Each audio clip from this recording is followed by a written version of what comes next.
Hello friends, कैसे हैं आप सब। उम्मीद करता हूं कि सभी लोग स्वस्थ होंगे, मस्त होंगे। फ्रेंड्स, आज की हमारी ये video transformer and stabiliser course के 50वें दिन की वीडियो है। और आज की इस वीडियो में हम सीखने वाले हैं कि यदि आप ऑटोमेटिक स्टेबलाइजर बनाना चाहते हैं, वो भी 5 kVA का, तो उसके लिए आप कौन कौन सा सामान मार्केट से ख़रीद करके लेकर आएंगे, इसके बारे में आपको एक लिस्ट तैयार करना होता है, जो कि अभी हमारे पीछे हमने लिख करके रखा हुआ है। इसी के विषय में आज की इस वीडियो में हम चर्चा करेंगे। चलिए फ्रेंड्स, वीडियो को स्टार्ट कर लेते हैं। फ्रेंड्स, आप देख सकते हैं यहाँ पर हमने 20 भागों का नाम लिख दिया है। यदि आप इसको लिखना चाहें तो लिख लीजिएगा, लेकिन लास्ट में हम इसका स्क्रीनशॉट आपको स्क्रीन पर लगा देंगे। इस पूरे लिस्ट का जो है कि पूरा विवरण आपको स्क्रीन पर मिल जाएगा, जिससे आप आसानी से लिख सकते हैं, कोई दिक्कत नहीं है। लेकिन इसके बारे में पहले जानना जरूरी है। लिखने से कोई विशेष फ़ायदा नहीं होगा जब तक आप इनके बारे में नहीं जानेंगे, कौन क्या होता है, किस सामान का आप उपयोग किस जगह पर करिएगा। तो ये सारी चीज़ें यदि जब आपको पता नहीं रहेगा तो फिर आप इसको लिख करके भी कोई आपको फ़ायदा नहीं होने वाला है। चलिए हम पहले नंबर पर बात कर लेते हैं। ट्रांसफार्मर कॉइल क्या है? 7x5 का। 7x5 का मतलब आप पहले से जानते होंगे। 7 नंबर का कोर उसके अंदर लगेगा और 5 इंच उसके स्टैक की मोटाई होगी, यानी कि जो कोर उसके अंदर हम ठोकेंगे वो 5 इंच तक मोटा हो जाएगा। ऐसा हमें ट्रांसफार्मर का कॉइल लेना है, एक पीस लेना है, यानी कि हमको एक स्टेबलाइजर बनाना है, एक पीस लेंगे। और यहाँ पर कौन सा रेंज आप बनाना चाहते हैं, उस रेंज का ही ट्रांसफार्मर आप खरीदेंगे। जैसे आप 90 से 300 चाहिए आपको, तो 90 से 300 वाला लेकर आइए। 90 से 440 चाहिए, 140 से 440 चाहिए, जो रेंज का आपको चाहिए। यहाँ पर आप रेंज भी इसमें साथ साथ लिखेंगे, क्योंकि हमने यहाँ पर कोई फिक्स रेंज का नहीं बनाया है। आप यहाँ पर रेंज भी लिखेंगे कि उस रेंज का आपको एक पीस ट्रांसफार्मर का कॉइल चाहिए। उसके बाद इस कॉइल के लिए 7 नंबर का EI कोर चाहिए 15 kg। लेकिन ये मिलता नहीं है 15 kg। आप जब भी खरीदेंगे 2 अलग अलग आपको गड्डियाँ मिलेगी। एक गड्डी के अंदर 10 kg जो है कोर रहता है, उसमें कुछ E का कोर रहेगा, कुछ I कोर रहेगा। और यदि आप 15 kg लेने जाएं तो आधा जो है कि नहीं मिलेगा, उसको फुल ही मिलेगा, यानी कि 20 kg का आपको 2 गड्डी लेना है। एक गड्डी 10 kg प्लस एक गड्डी 10 kg, जिसमें 5 kg आपका बचेगा, जो कि आप नेक्स्ट स्टेबलाइजर बनाएंगे उसके ट्रांसफार्मर में वो इस्तेमाल कर सकते हैं। तीसरा नंबर है 7 नंबर क्लैंप लेना है, 2 पीस लेना है। क्लैंप का मतलब जो ट्रांसफार्मर के दोनों तरफ कसा जाता है, जिससे हम ट्रांसफार्मर को बॉडी पर कस सके, ऐसा आप क्लैंप 2 पीस ले सकते हैं। या फिर सिंगल क्लैंप है तो इसको आप 4 पीस लेंगे। उसके बाद चौथे नंबर पर है 6 इंच का स्टड लेना है, 4 पीस। स्टड क्या होता है? जो नट बोल्ट आप देखते हैं लंबा लंबा सा, और वो कितने इंच का होना चाहिए? तो 6 इंच का होना चाहिए, जिससे हम ट्रांसफार्मर को कस सके। ट्रांसफार्मर का जो कोर होता है उनको कसने के लिए ये 6 इंच का स्टड चाहिए, क्योंकि हमारा 5 इंच मोटा जो है कि कोर रहेगा, तो उसको 6 इंच का स्टड लगा करके आसानी से हम कस सकते हैं। और इनकी संख्या 4 खरीदनी है आपको। 5वें नंबर पर 4 mm का कनेक्शन वायर आपको लेना है। कितना? 3 मीटर लंबा लेना है। उसके बाद 6वें नंबर पर है 0.5 mm का वायर आपको लेना है। 5 अलग अलग रंग में उसको खरीदना है, और सभी रंग का 1-1 मीटर आप तार खरीद लेंगे। उन तारों का इस्तेमाल कहाँ करना है? तो रिले का जो कॉइल से PCB तक का जो कनेक्शन होता है, या वोल्ट मीटर, रॉकर स्विच, इन सभी का इंडिकेटर वगैरह का जो भी लो वोल्टेज वाले जगह होते हैं, उनके लिए हम इस 0.5 mm के कनेक्शन वायर का इस्तेमाल करते हैं। और ये चाहे 8 kVA 10 kVA जो भी हो, इसमें ये पतले वायर ही लगेंगे, वहाँ पर इनके साइज को घटाना बढ़ाना नहीं है। उसके बाद 7वें नंबर पर चलते हैं। 25 एम्पियर की रिले, यानी 5 kVA में जो रिले लगेगा 25 एम्पियर की रिले लगेगी। वो कितना? 4 पीस। यदि आपका फेज टू फेज बन रहा है तो 4 पीस, फेज टू न्यूट्रल बन रहा है तो 4 पीस रिले लगेगा।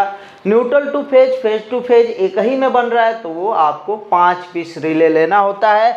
आपको पता है कि 25 एम्पियर जो होता है रिले वह 2 अलग अलग साइजों में आता है। एक जो है बड़ा रिले 25 एम्पियर में आता है, बड़ा साइज रहेगा उसका, और एक जो है कि छोटा रिले होता है यानी कि 25 एम्पियर में छोटे साइज का भी रिले आता है। तो आप 4 रिले तो बड़ा लेंगे, यदि 5वें रिले की आवश्यकता होती है तो आप वहाँ पर छोटा वाला रिले 25 एम्पियर वाला लेंगे ताकि इसको कैबिनेट पर आसानी से फिक्स किया जा सके। यदि आप बड़ा वाला ही ले लेते हैं तो इनको कैबिनेट में फिट करने में थोड़ी सी समस्याएं आती है, तो इसीलिए 4 बड़ा और एक छोटा भी ले सकते हैं यदि 5वें रिले की आवश्यकता है तो। नहीं तो आप 4 पीस रिले लीजिए, 90 से 300 वाले के लिए भी और 140 से 440 वाले के लिए भी आपको 4 पीस ही लेना पड़ेगा। उसके बाद 8वें नंबर पर चलते हैं। ये 5 स्टेप की किट लेनी है 1 पीस। ये 5 स्टेप की किट हम किस में लगाते हैं, यदि 4 रिले वाला है तो उसके अंदर हम 5 स्टेप की किट लगाएंगे, यदि 5 रिले है तो उसमें 7 स्टेप की किट लगाते हैं। ये बात हमने पहले भी बता रखा है आप लोगों को, यहाँ पर भी आप समझ सकते हैं उस बात को। 9 नंबर पर चलते हैं। MCB लेना है 32 एम्पियर की और वो भी 1 पीस लेना है। उसके बाद 10वें नंबर पर 3 पोल का HT कनेक्टर लेना है जो कि 30 एम्पियर का रहेगा, वो भी 2 पीस लेना है। उसके बाद है 11 नंबर पर वोल्ट मीटर लेना है 1 पीस। यदि आप फेज टू फेज वाला स्टेबलाइजर बना रहे हैं तो वोल्ट मीटर का जो क्षमता होगा 500 वोल्टेज वाला आप लीजिएगा। यदि आप न्यूट्रल फेज बना रहे हैं तो उसमें आप 300 वोल्ट रेंज वाला ये वोल्ट मीटर लगा सकते हैं। उसके बाद 12 नंबर पर है R+G LED, यानी कि जो एक ऐसा LED जिसके अंदर 3 जो है कि तार निकले रहते हैं, उसी के अंदर रेड भी जलता है और ग्रीन भी जलता है। तो इस तरीके की R+G LED जो होगी 1 पीस आपको लेना है। LED वाला रबर लेना है। जो LED आप लीजिएगा, इस LED को बॉडी में लगाने के लिए एक रबर आता है जिसे ग्रोमेट भी कहते हैं, तो या फिर LED ग्रोमेट कर लीजिए या फिर LED वाला रबर कर लीजिए, आसानी से ये मार्केट में मिल जाएगा।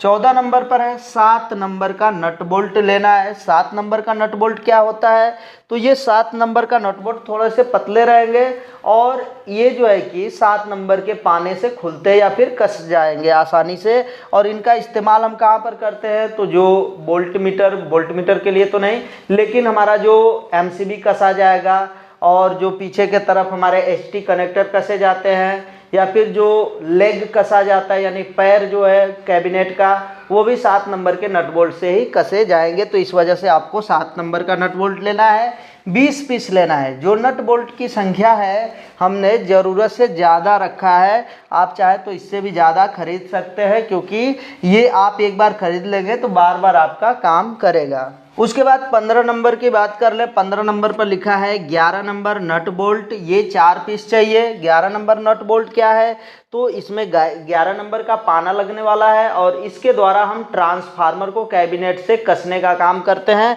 तो इस वजह से 11 नंबर का नट बोल्ट आपको लेना है। ये 1/2 इंच के होते हैं, यानी इनकी जो लंबाई होगी 1/2 इंच रहेगी और इसके द्वारा हम ट्रांसफार्मर को आसानी से कैबिनेट के ऊपर कस सकते हैं। उसके बाद 16 नंबर पर क्या है, स्टार पेच। इसके द्वारा क्या किया जाता है, तो जो हमारे स्टेबलाइजर की पूरी बॉडी होती है उसको कसने के लिए इस स्टार पेच का इस्तेमाल किया जाएगा और इनकी संख्या आपको 30 रखना है, यानी 30 खरीद के लाइएगा। यह भी 2, 4, 5 पीस अधिक ही होगा, आप उससे भी अधिक ले सकते हैं क्योंकि ये यदि आप कम लाते हैं तो समझ लीजिए आपको समस्याओं का सामना करना पड़ सकता है। इस वजह से जो पेच वगैरह है, नट बोल्ट जो अभी हमने लिखवाया है, उनकी संख्या आप इतना रख लें कि 2-3 और भी बनेंगे तो उसमें आप उनका इस्तेमाल कर पाओ। ये बहुत ज़्यादा महंगे नहीं आते हैं, इस वजह से इनको एक्स्ट्रा खरीद करके रख ही लिया जाता है। उसके बाद 17 नंबर पर चलें। रिले कसने के लिए पेच 15 पीस चाहिए।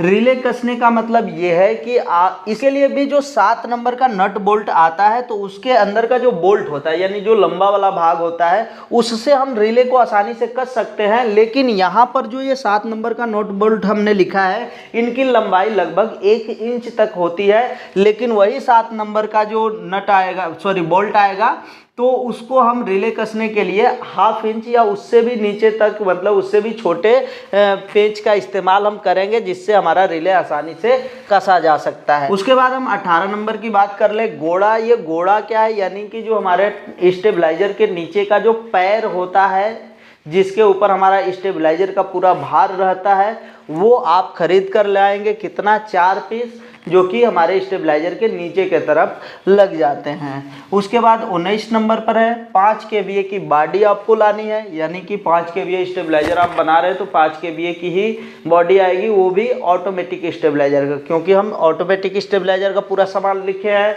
तो यहाँ पर ऑटोमेटिक स्टेबलाइजर की ही बॉडी लगने वाली है। उसके बाद 20 नंबर पर है 4 नंबर का स्लीव। ये 4 नंबर का स्लीव क्या होता है, आप इसका इस्तेमाल कहाँ पर करेंगे? एक पीस इसको लेना है, तो उसमें से कुछ जो है कि काट करके जो हमारे इनपुट आउटपुट के लिए जो तार एचटी में बाहर के तरफ कसे जाते हैं, कैबिनेट के होल से जो बाहर निकलते हैं, वहाँ पर आपको ये स्लीव का उपयोग करना है, तार के अंदर डालना है स्लीव, ताकि यदि तार कभी किसी कारणवश गर्म हो, पिघल जाए तो कट करके हमारे कैबिनेट के साथ सटे ना, जिससे कि कैबिनेट के अंदर वोल्टेज का लीकेज न होने पाए। तो इस तरीके से आप इन सभी लिस्ट को समझ सकते हैं, और इस लिस्ट का आप चाहें तो स्क्रीनशॉट अब ले सकते हैं, क्योंकि अब हमने इसके बारे में पूरी तरह से बता दिया है। और आपका यदि कोई सवाल होगा तो नीचे कमेंट बॉक्स में अपना सवाल पूछिएगा। तो उम्मीद है कि आपने इस वीडियो को शुरू से लेकर के लास्ट तक देख लिया होगा। तो इससे संबंधित जो सामान का लिस्ट हमने बताया है, ये लिस्ट आप पूरी तरह से समझ गए होंगे। आप आसानी से घर पर एक 5 kVA का स्टेबलाइजर ला करके असेंबल कर सकते हैं। चलिए फ्रेंड्स, आज के लिए बस इतना ही। मिलते हैं नेक्स्ट वीडियो में नेक्स्ट टॉपिक के साथ। तब तक के लिए जय हिंद, वंदे मातरम।